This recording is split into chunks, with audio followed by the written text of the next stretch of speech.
Good morning, plants. Mga plants ko. Kailangan kong ayusin. Ano na, dami na nila. Eh, wow. Ganda ng ano niya.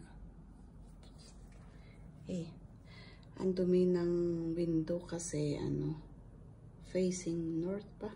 So, sobrang mahangin. Lahat ng dumi natatapon dito.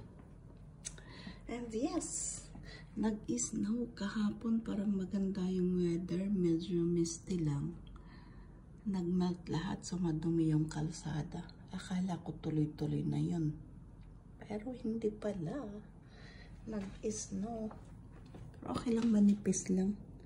Hindi na kailangan mag-shovel. Or daanan na lang. So yan, so dito ang weather sa Regina. Hindi naman na nag-snow, wala na. Kagabi lang siguro yan.